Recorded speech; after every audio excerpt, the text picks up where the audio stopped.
Thank you for being here today to mark another important step that this office is taking to better protect our families and to build a better for Kentucky. I'm joined up here today by Gretchen Hunt, Director of the Attorney General's Office of Victims Advocacy, John Moberly, who heads our Department of Criminal Investigations, and Christy Gray, Assistant Commonwealth Attorney for Jefferson County. Thanks for being here. It's been a bit of a busy week for news, and so I want to start off by highlighting a few things that happened earlier this week and then move into today's announcement.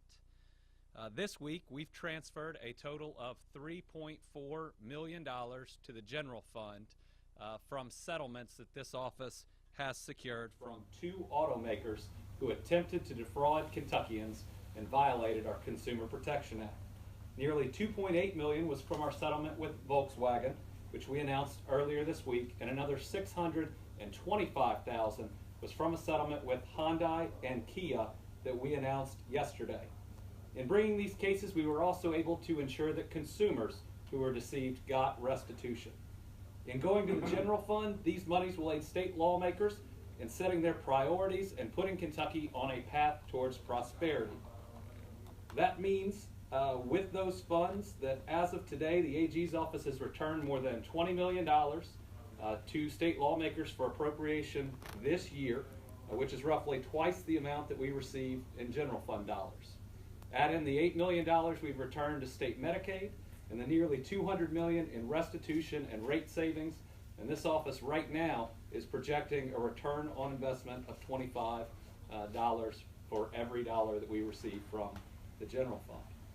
I'm also very proud of the news this week from our cybercrimes unit. Our team of investigators arrested 5 Kentuckiana men this week who were seeking sex with minors. The roundup is part of Operation Shield a Child, our initiative which focuses on getting child predators off the streets and behind bars. Cybercrimes unit has had a historic year. They've made more arrests this year than in any previous year, and it is not even close. The total number of arrests, indictments, and convictions for that unit this year now totals 80. Our families are safer, our communities are safer, and these 5 arrests all occurred in the Jefferson County area, but were from folks who are driving from different places in this Commonwealth. It's a truly remarkable accomplishment. But I'm thankful every day that this office gets to carry on the 4-part mission that we show up to work on every single day. Preventing and prosecuting child abuse, better protecting our seniors from scams and abuse, seeking justice for victims of rape and sexual assault, and finding workable solutions to our drug epidemic. And today we're here to talk about another important step in seeking justice for those victims of sexual assault. I've made it a top priority for this office to end the unacceptable backlog of more than 3,000 safe kits in Kentucky. It is a problem that never should have happened.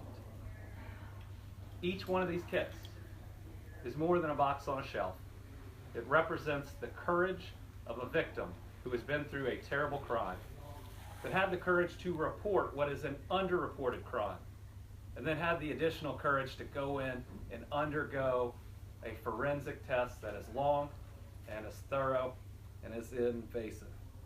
The fact that those kits were not tested locked that courage in a box and put it on a shelf. So we have tried every single day to address this kit, and we've had this backlog some successes. 6 months after taking office, I was joined by Michelle Kuiper, a survivor and advocate who is dedicated to ending this backlog. That day we transferred $4.5 million of settlement funds secured by this office to the Kentucky State Police. It was every dollar the State Police Crime Lab said they needed to hire more people, train them, buy more equipment so this Commonwealth would never, ever, ever have a rape kit backlog again in the future.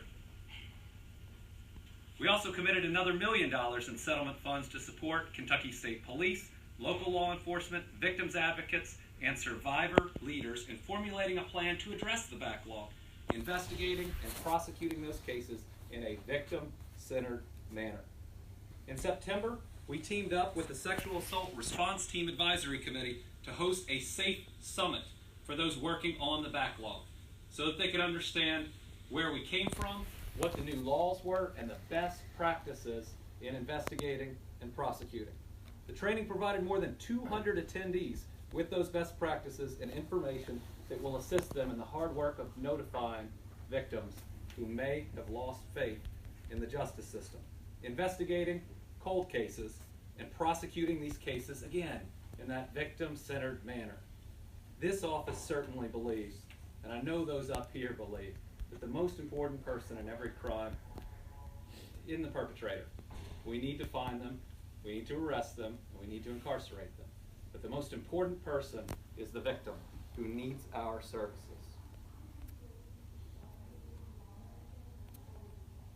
The progress. Now today, we are taking a critical step forward in announcing an online toolkit that will support law enforcement in safe kit backlog investigations and prosecutions.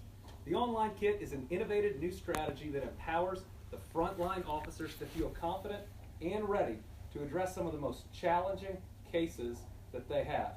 Each of these cases will not only be a sexual assault case, but a cold case. Both types of cases that take special skills and training. The toolkit includes the latest best practices in sexual assault investigation culled from around the country. It is concise, hands-on, and contains the information that local law enforcement will need in addressing these investigations. It goes over how to submit evidence and investigate sexual assault in a trauma-informed and victim-centered manner. This toolkit, how these cases are investigated, is absolutely critical.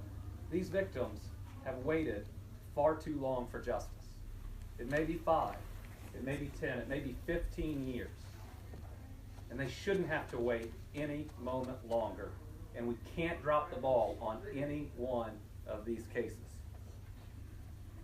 This resource allows us to further support law enforcement in the pursuit of securing justice for those who need it the most. The progress on ending the backlog is a direct result of the combined efforts of a lot of people that include, but are not limited to, Gretchen Hunt, who we introduced, John Moberly, Eileen Rechtenwald from KSEP, Christy Gray, victims advocates and survivors like Michelle Kuiper, the Kentucky State Police, and hundreds of other local law enforcement. I want to thank them for their continued hard work and dedication to ensuring justice for these victims. I'm proud that we are ending this backlog, that once we identified this as the problem that it is, we all found it entirely unacceptable, and that we have worked together to make sure that not only we end it, but we make sure it never, ever, ever occurs again. Christy, would you like to make a few comments? Thank you. Since the beginning of this initiative, the law enforcement community, prosecution community, and victim advocacy community have all been collaborating to try to determine the best way to work on these cases, to plan for the most victim-centered approach to handling not only these cold cases, but improving the handling of sexual assault cases going forward.